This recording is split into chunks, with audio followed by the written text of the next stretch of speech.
Shalom, shalom. Je vous salue. Je suis Lambert Kwasi. Je ne suis pas ici aujourd'hui pour parler de marketing de réseau, mais pour parler d'un sujet très important et qui nous concerne nous tous. Il est question de la parole. Le pouvoir de la parole. J'aimerais vous entretenir sur le pouvoir de la parole.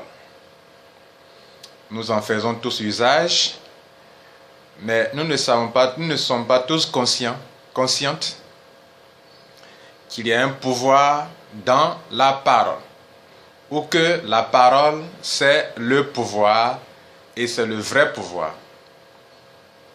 Je vais donc vous entretenir sur 6 points. 6 points durant lesquels vous serez servi et vous saurez pourquoi je dis que la parole, c'est le pouvoir. Quel que soit qui vous êtes, vous en avez besoin. Tout le monde veut le pouvoir, à certains niveaux, pour faire, pour agir, pour réaliser des choses. Nous avons besoin de pouvoir. Et je suis en train de vous informer ce dimanche 15 juillet 2018 que la parole que vous possédez est un pouvoir. Ok? Bien. Le premier point, c'est que notez que nous sommes créés par Dieu. Ok? Nous sommes créés par Dieu, que vous le croyez ou pas. Nous sommes une créature divine. Et nous sommes créés à la ressemblance d'un Dieu. En fait, l'homme physiquement révèle en fait ce que est Dieu, la forme de Dieu. Bien que Dieu ne soit pas physique, mais nous sommes sa ressemblance. Vous comprenez? Voilà, et nous sommes créés à son image. Et quand vous lisez certains livres saints, on vous fera comprendre que, par exemple la Bible, on vous dira que Dieu, en créant l'homme, lui a donné le pouvoir de dompter la nature, de dominer la nature, de transformer la nature. Vous êtes d'accord avec moi qu'aujourd'hui, l'homme arrive à dompter la nature. On dompte la nature par notre intelligence, par notre connaissance. Nous transformons des choses. Donc nous arrivons à dominer, à transformer des choses. Nous arrivons aussi, vous le savez bien, à déformer même des choses, si vous voulez. Donc nous transformons, nous dominons, nous domptons, c'est la même chose, la nature. C'est vrai, Dieu n'a pas dit à l'homme de dominer son prochain. L'homme domine son prochain. Mais quand Dieu dit de dompter, c'est dompter la nature. Dominer sur les animaux. Dominer sur toute autre créature, excepté l'homme. Ça, c'est un point important de notre étude ce matin, sur le pouvoir, que la parole, c'est le pouvoir. Le deuxième point est le suivant. Alors, avez-vous appris, savez-vous qu'il existe des miracles qui se passent où un pasteur, ou un homme, si vous voulez, pas forcément un pasteur, peut dire, toi tu es guéri, et de façon instantanée, la personne est guérie. Il y a des gens qui étaient possédés, par exemple un fou, il est possédé par un esprit mauvais. Vous êtes d'accord avec moi que on ordonne des paroles, on fait des déclarations sur la vie de la personne, et on chasse par la parole les esprits qui sont dans ce corps, et la personne est libérée. Vous êtes d'accord avec moi là-dessus? Il y a plusieurs témoignages, ok, partout. Voilà. Alors, ce monsieur, cette femme, qui ordonne à un esprit qui ne voit même pas dans le corps d'un autre, et que cet esprit libère le corps, cet homme, cette femme, a fait usage de la parole. Mais tout le monde ne peut pas faire usage de la parole de cette manière pour chasser des esprits dans le corps des gens. Tout le monde ne peut pas dire lève-toi et marche. Et le paralytique peut se lever et marcher. Donc, je suis en train de vous envoyer vers un processus. Premièrement, je voudrais faire comprendre que l'homme est créé à l'image de Dieu, est créé à l'image de Dieu et pas Dieu. Et comme tel, l'homme a un certain pouvoir. Même le pouvoir de la parole aussi, donné à l'homme. À la naissance, à la création. Alors, l'homme a le pouvoir de faire ceci, de faire cela, transformer, dompter, diriger, dominer, tout cela. C'est un pouvoir. Excusez-moi. Et je suis en train de vous faire comprendre maintenant que il existe aussi un autre niveau de pouvoir. Et qu'il y a des gens qui peuvent dire, toi paralytique, lève-toi, marche. Et il se lève, il marche. Et il ajoute au nom de Jésus-Christ. Et la personne se lève et marche. On peut dire à un fou qui est possédé d'un esprit mauvais, toi, esprit méchant, mauvais, de folie, sors de ce corps au nom de Jésus. Et l'esprit impur, mauvais, sort du corps de la personne est libérée, il se rend compte qu'elle était folle et elle est étonnée qu'elle était folle. Ça, c'est un autre niveau de pouvoir que tout le monde n'a pas. Alors, pour éclairer votre lanterne, sachez que il y a des degrés, il y a des niveaux de pouvoir. En tant qu'homme, vous avez reçu un pouvoir. Et pour arriver à un autre niveau de pouvoir, cet autre niveau de pouvoir, il faut l'avoir, vous pouvez l'avoir que lorsque vous acceptez certaines vérités. La Bible dit que Jésus est mort sur la croix pour pouvoir, par son action, communiquer un pouvoir suprême, un pouvoir surnaturel à ceux qui sont capables de croire en lui. En mon nom, vous chasserez les démons. En mon nom, vous guérirez les malades. Parce que il est écrit que le nom de Jésus, parce que Jésus s'est humilié jusqu'à la croix, jusqu'à la mort de la croix, parce qu'il s'est abaissé lui-même, il s'est humilié lui-même. Oui, il s'est humilié, il s'est abaissé lui-même, jusqu'à la mort, jusqu'à l'ignominie, qui est la plus grande honte, parce qu'il s'est sacrifié lui-même pour les autres, parce qu'il a accepté de mourir à la place des autres. Il s'est fait pauvre pour que tu sois riche. Il a accepté que son corps soit martyrisé, soit torturé, pour que par ses maîtrissures, tu sois guéri. La Bible dit que par ses maîtrissures, nous sommes guéris. La punition qui nous donne la justice, qui nous donne la justification. La punition par laquelle Dieu nous pardonne, parce que quand on pêche, il faut être puni pour être pardonné. Quand on vole, on vous met en prison pour que vous soyez justifié. Et par nos péchés, le châtiment qu'on devrait subir pour qu'on ait la justification, pour qu'on soit justifié devant Dieu. Dieu est bon mais il est juste. Donc notre punition, la punition qu'on devrait subir par rapport à nos péchés, la Bible déclare que Jésus est mort sur la croix pour nous pour ça. Et s'il est mort sur la croix pour nous pour ça, désormais quand on dit au nom de Jésus, Dieu est obligé de nous pardonner de nos péchés. Il est obligé, oui, il est obligé. Parce que Christ a déjà souffert pour ça. Et la même Bible dit que par sa résurrection, Christ, et par son action sur la croix d'abord, et par sa résurrection, nous recevons un pouvoir d'en haut. Un pouvoir suprême, par la parole, au nom de Jésus, bien sûr, nous pouvons faire des choses que un autre groupe de personnes ne peut pas faire parce qu'ils n'ont pas reçu cette Ils n'ont pas accepté cette vérité. Donc, quand vous acceptez cette haute vérité, vous avez le pouvoir de dire, toi malade, tu es guéri au nom de Jésus, et de façon instantanée, ou bien dans les jours à venir, la maladie libère le corps de la personne. Vous avez le deuxième niveau de pouvoir. À mon nom, vous chasserez les démons. Et effectivement, aujourd'hui, au nom de Jésus, on chasse les démons.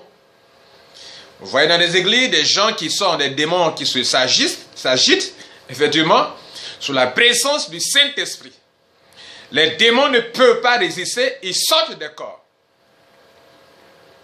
Ça, c'est le pouvoir de la parole. Le pouvoir, un autre niveau de pouvoir que tout le monde ne peut pas avoir tant que tu n'as pas soumis ton esprit à la puissance de la parole de Dieu. Si tu crois, tu le peux. Si tu ne crois pas, tu ne peux pas. Ça fait le deuxième niveau de pouvoir par la parole. Bien. Un enfant de rien peut accepter Jésus-Christ et avoir ce pouvoir. Il est baptisé du Saint-Esprit, il parle d'autres langues. Il prophétise, il chasse les démons, il guérit les malades, il parle, il prêche. Et des miracles s'opèrent. Ça, c'est un autre niveau de pouvoir. Le troisième point est que, à présent, depuis la création, jusqu'à aujourd'hui, Jésus est venu amplifier ce qui était en nous auparavant. En ce sens qu'aujourd'hui, la parole, l'usage de la parole est encore plus incisive. Elle est encore plus puissante. Par ta confession, tu peux opérer des miracles. Par ta confession. Je suis en train de vous montrer maintenant comment exercer le pouvoir de la parole dans votre vie. Par la confession. Par ce que vous confessez, vous pouvez faire des choses par la confession de votre bouche. Qu'est-ce que tu confesses? Si tu confesses de grandes choses de ta bouche, de grandes choses peuvent se réaliser dans ta vie. Si tu confesses médiocrité, maladie, souffrance, échec, peur, angoisse, inquiétude, timidité, faiblesse, échec, pauvreté, tout cela se réaliseront dans ta vie.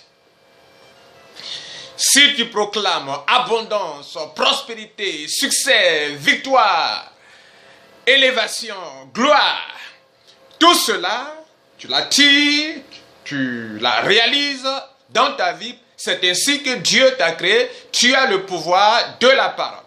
Et plus encore, si tu es en Jésus-Christ, tu as un pouvoir encore plus surnaturel qui surpasse le commun des mortels que tout le monde n'a pas. La confession. Pierre voit Jésus marcher sur l'eau. Pierre lui dit, si c'est toi, dis que je marche sur l'eau et je peux aussi marcher sur l'eau. Jésus lui dit, c'est moi, viens. Pierre a commencé à marcher sur l'eau par cette confession. Je peux marcher sur l'eau, je peux marcher sur l'eau. Il commence à marcher sur l'eau, à un moment il se rend compte que c'est lui, Pierre, qui est en train de marcher sur l'eau. Il est étonné. Il est étonné de ce qu'il marche sur l'eau. Il a changé sa confession mentale. Il a changé sa pensée. Et sa confession a changé. Pierre n'est plus le même qui était en train de marcher sur l'eau. Parce que dès l'instant que vous changez votre manière de penser, votre manière de voir, votre manière de confesser, de proclamer, alors vous changez automatiquement de façon surnaturelle, vous changez. De façon biologique, vous changez. Et Pierre a commencé à s'enfoncer. D'un moment, Pierre marchait sur l'eau. D'un autre moment, il ne peut plus marcher sur l'eau, il plonge. Il ne peut plus supplanter les lois de la nature. Il est en train de se noyer. Ça, c'est la confession. Pourquoi? Parce que tout est dans la parole. Tout est dans ce que vous confessez vous-même. Tout est dans ce que vous proclamez, mesdames et messieurs. Il y a la proclamation. Des gens se lèvent le matin et disent, oh, quelle belle journée! et leur journée sera belle. D'autres, le matin, ils sont fâchés et leur journée sera mélangée, comme on le dit. Par ta proclamation, tu donnes des ordres au monde spirituel et au monde matériel. Vous savez, c'est le spirituel qui domine le matériel. C'est l'intérieur qui domine l'extérieur. Ce n'est pas l'extérieur qui fait l'intérieur, c'est l'intérieur de ton monde intérieur qui transforme ton environnement. Qu'est-ce que tu proclames le matin quand tu te lèves? Qu'est-ce que tu proclames sur ton business? Tu vois l'échec, ceci et cela. Qu'est-ce que tu proclames? Par tes proclamations, tu peux réussir. Je peux proclamer tous les matins, oh, quelle belle journée. Le bonheur et la grâce m'accompagneront tous les jours de ma vie. Ma parole, Dieu dit de moi que je suis un traîneau aigu tout neuf, garni de pointe. J'écraserai, je broyerai les montagnes. Je rendrai les collines semblables à de la balle. Dieu dit de moi que je serai toujours à la tête et non jamais à la queue. Dieu dit de moi que je marcherai sur les serpents, les scorpions, sur toute la puissance de l'ennemi et rien ne peut me nuire. Ce sont des proclamations. Dieu l'a dit. Et ma foi repose sur une proclamation, une déclaration de Dieu. Elle ne peut jamais chanceler parce que ma conviction repose sur ce que Dieu a dit. Et Dieu ne peut pas se dédire. C'est le pouvoir de la parole, mesdames et messieurs. Le pouvoir de la proclamation, de la parole de Dieu. Il y a un autre niveau de l'exercice de pouvoir que vous avez reçu de Dieu, c'est la conviction. La conviction, c'est quelque chose de très puissant. La conviction, si vous voulez, c'est la foi. Par la foi, vous pouvez réaliser des choses. Mais la foi, c'est la conviction. Vous êtes convaincu que c'est comme ça. Et c'est comme ça, ça va se passer. Vous êtes convaincu que vous êtes né pour réussir, qu'il pleuve, qu'il neige, vous allez réussir. Vous êtes convaincu que vous êtes né pour être pauvre, que dans votre famille, vous échouerez toujours au bac, vous n'avez aucun diplôme. Oui, mon frère, c'est la vérité, tu resteras comme ça parce que Dieu t'a fait ainsi. Rappelez-vous, l'homme n'a pas été créé pour connaître le mal. L'homme a été créé pour penser que le bien. À partir du moment où il devient un homme qui est capable de penser le bien et le mal, sa vie devient une vie dangereuse. Pourquoi? Parce que à l'origine, il a été créé pour penser que ce qui est beau, agréable et parfait. C'est pourquoi, pour ceux qui sont chrétiens, la Bible dit que tout ce qui est beau, agréable, pur, qui mérite l'approbation, tout cela soit l'objet de vos pensées. C'est pourquoi la Bible dit, soyez transformés par le renouvellement de votre intelligence, afin que vous discerniez ce qui est bon, agréable et parfait. Vous voyez, cela veut dire quoi? L'homme, à partir du moment où il connaît le bien et le mal, il devient dangereux parce qu'à la création, Dieu lui a mis en lui le pouvoir de la pensée, le pouvoir de la parole. Ce qu'il pense, il le réalise. Ce qu'il proclame, il le réalise. Ce qu'il confesse, se manifeste, se réalise. Et l'homme, désormais, connaît le bien et le mal. Il devient dangereux. Très dangereux.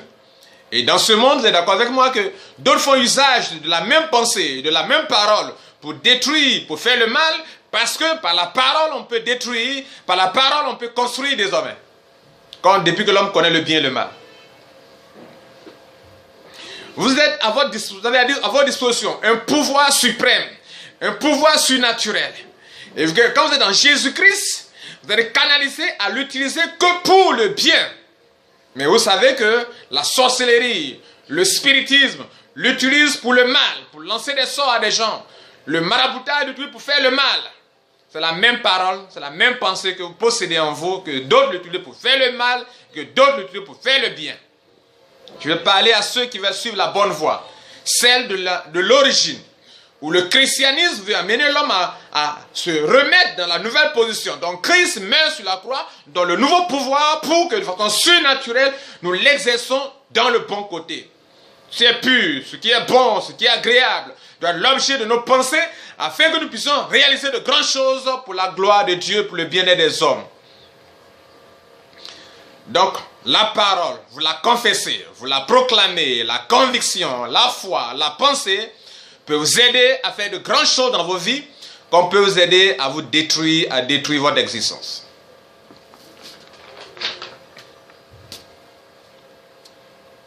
C'était le troisième point. Le quatrième point. La parole. La parole, en fait, comme Jean 1 le dit, au commencement était la parole. Et la parole était avec Dieu. Et la parole était Dieu. Elle était au commencement avec Dieu. Toutes choses ont été faites par elle. Et rien de ce qui a été fait n'a été fait sans la parole. La parole crée.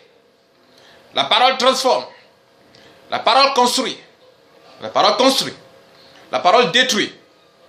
La parole délie des choses dans le monde spirituel et matériellement nous sommes déliés. Par la parole, Jésus disait à Pierre, tu es Pierre, et je te ferai ceci, je te ferai la pierre sur laquelle je vais bâtir mon église. Tout ce que tu vas délier sur la terre, c'est la délier dans le ciel. Ça veut dire que tout ce que vous déliez par la parole est délié dans le monde spirituel. Tout ce que vous déliez sur la terre, vous liez sur la terre, est lié dans le monde spirituel. Autrement dit, tout ce que vous allez lier dans le monde spirituel sera lié physiquement. Et tout ce que vous allez délier spirituellement sera délié physiquement. Par quoi? Par la parole, par la pensée, par la conviction, par la foi. Et la Bible nous dit que tout a été fait par la parole, au commencement. Et tout ce qui est bien, agréable, beau, est fait par la parole. Et avec la connaissance du bien et du mal, le mal s'est immiscé. Et tout ce qui est fait par le mal, par la parole, mais dans le mal, ça, c'est dans le camp de Satan, du diable. Vous comprenez?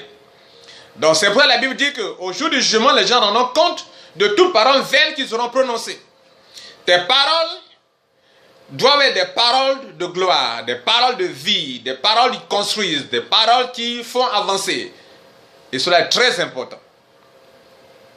Donc si vous voulez, la parole dont fait usage, c'est Jésus-Christ. Le point 5 maintenant. Donc sur le point 5 maintenant. La parole dont fait usage, c'est Jésus-Christ. Et Jésus-Christ, c'est l'évangile. L'évangile, c'est la parole de Dieu. Nous allons lire la Bible dans Luc 4, rapidement. Il faut qu'on lise au moins un verset biblique, n'est-ce pas? On va lire rapidement. Luc, le chapitre 4.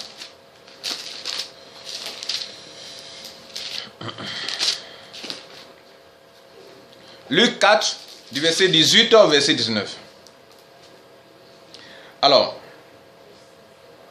Jésus déclare, ça a été écrit longtemps dans Ésaïe 61, verset 1, c'était une prophétie. Et que Jésus va venir réaliser cette prophétie-là. Il dit, l'Esprit du Seigneur est sur moi. Ok? Nous sommes en train de démontrer que Jésus est la parole. Et Jésus est ce qu'on appelle l'évangile. La bonne nouvelle, c'est Jésus qui est la bonne nouvelle. C'est Jésus qui est la parole. Et c'est cette parole que vous possédez. Vous devez savoir en faire usage. Et c'est pour ça que la Bible avait dit que, au jour du jugement, les hommes rendront compte de toute parole vaine qu'ils auront prononcée parce qu'ils font usage de Jésus-Christ dans leur parole. La parole créée, c'est Jésus qui crée. Et voilà ce que Jésus dit. Pour vous dire que la parole, c'est l'évangile. Et la parole, c'est la vie. Jésus dit, l'Esprit du Seigneur est sur moi, parce qu'il m'a oint pour annoncer une bonne nouvelle, une bonne parole.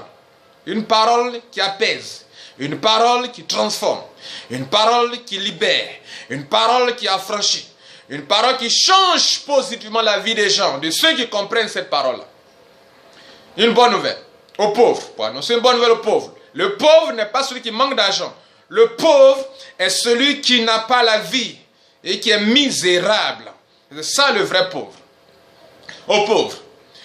Et il m'a envoyé pour guérir ceux qui ont le cœur brisé. Par la parole, on peut libérer des cœurs. Par la parole, on peut guérir des cœurs. Par la parole, simplement, on peut guérir des cœurs. Ok? Pour libérer, pour guérir ceux qui ont le cœur brisé, abattu. Pour proclamer aux captifs la délivrance. Des gens sont sous l'oppression. Ils sont liés par Satan. Par la parole, au nom de Jésus, nous libérons ceux qui sont sous l'effet de la maladie, l'effet de Satan et des démons, possession démoniaque, malédiction ancestrale, nous les délions au nom de Jésus et par la parole. Qui ont le cœur brisé pour proclamer aux captifs la délivrance et aux aveugles le recouvrement de la vue. Jésus a dit, si vous étiez aveugle, je pourrais ouvrir vos yeux. Mais comme vous croyez que vous voyez, vous êtes aveugle. Les vrais aveugles, c'est ceux qui croient qu'ils sont érudits, qui sont intelligents. Les sages, ceux qui se croient les sages de ce monde, qui minimisent même cette parole. D'autres même en écoutant tout de suite, parce que je prends la parole, ils vont arrêter cette vidéo. Mais ce sont ceux-là les aveugles. Jésus est venu pour que tes yeux s'ouvrent et que tu comprennes les secrets de la vie. La parole est Jésus-Christ. La parole, c'est la vie. Et cette vie, c'est l'évangile, la bonne nouvelle, qui est venue pour ouvrir les yeux des aveugles. La parole qui est proclamée pour libérer les captifs, pour délivrer les malades, pour libérer les opprimés. Et Jésus est venu pour ça. Et c'est lui qui est la parole. C'est pourquoi, partout cette parole est prêchée, des gens qui devraient se suicider reprennent vie. Des malades, par la prédication, sont guéris. C'est pour cela, on peut dire à un malade, tu es guéri au nom de Jésus. Il est guéri au nom de Jésus-Christ. Par cette parole, si tu crois, tu peux mettre ta main là où tu es malade. Et tu peux proclamer qu'au nom de Jésus, ces mains sont guéries. Et tu es guéri au nom de Jésus-Christ. Cela est possible. C'est possible. La parole guérit. La parole transforme. La parole libère. Et Christ est la parole. Nous allons donc continuer. Jésus est la parole. Il dit, l'Esprit du Seigneur est sur moi. Et ceux qui se donnent à Jésus-Christ, ils sont baptisés du Saint-Esprit. Ils peuvent parler d'autres langues. Vous pouvez ne pas les reconnaître. Quand ils sont sous l'effet de la présence de Dieu, vous pouvez ne pas le reconnaître. Et Christ baptise du Saint-Esprit. Vous recevrez une puissance. Le Saint-Esprit, survenant sur vous, vous serez mes témoins en Judée, dans la Samarie, jusqu'aux extrémités de la terre. Christ donne ce pouvoir. Et mesdames et messieurs, ce pouvoir est à votre portée. Vous avez été créé par Dieu. Mais pour rentrer à un autre niveau de pouvoir, d'autorité dans le monde spirituel, il faut mettre sous la domination de Jésus. Vous convertir en Jésus. Vous donnez votre cœur, votre esprit en Jésus. Et à partir de ce moment, vous recevez la présence surnaturelle de Jésus-Christ pour faire des choses extraordinaires. Jésus crée. Jésus est dans sa parole. Jésus est l'évangile. Jésus est la parole qui transforme, la parole qui édifie, la parole qui apaise, la parole qui guérit le cœur meurtri. Mesdames et messieurs, nous allons terminer en disant ceci. Dans Romains 10, on va lire rapidement.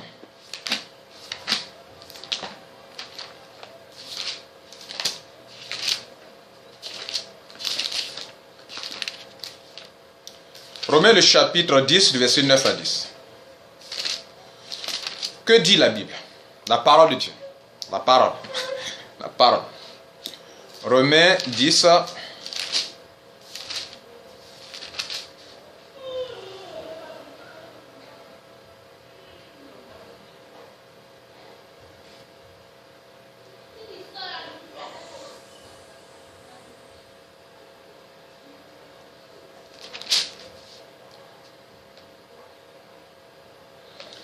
Ok, il y a un miracle qui s'est passé.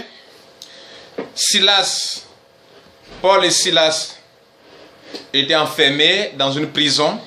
Ils ont été mis en prison par les autorités à cause de la parole. Et donc, ils étaient en prison. Ils ont commencé à proclamer la victoire, chanter, se réjouir, comme quoi la parole est un pouvoir. Ils étaient en difficulté, commençaient à chanter, louer Dieu, malgré les épreuves, louer Dieu. Vous êtes en train de transformer dans le monde spirituel la parole pour transformer votre situation. Toi, quand tu es dans les épreuves, qu'est-ce que tu fais? Tu t'apitoies, tu pleures, tu gémis. Non. Tu dois transformer, tu dois faire user de la parole. Donc, Pierre et Paul et Silas étaient enfermés dans la prison. Leurs pieds étaient enchaînés. Ils ont commencé à chanter les louanges. Parce que quand vous commencez à faire cela, vous transformez dans le monde spirituel votre situation actuelle. Pour dire que la parole transforme, la parole change les circonstances.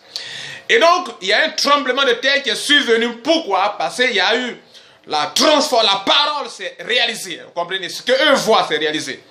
Les murs de Jéricho sont tombés en présence d'une louange.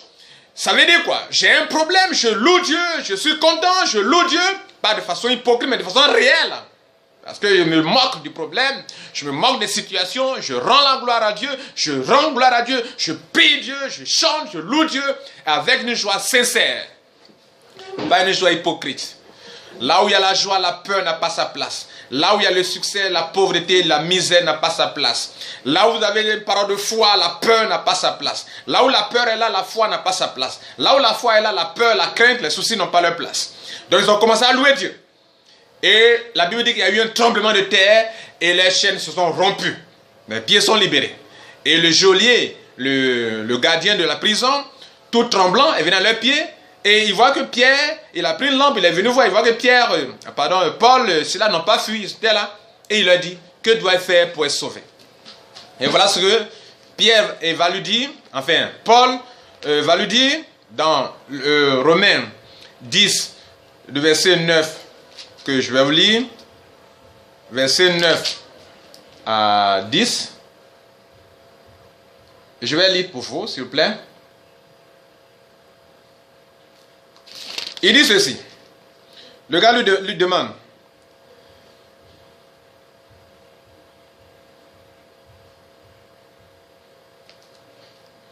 Excusez-moi. Il dit que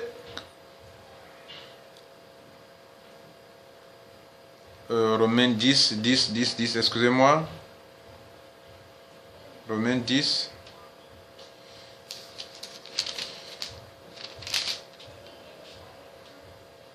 Il dit, si tu confesses de ta bouche, ils sont en train de lui répondre, que dois-je faire pour être sauvé?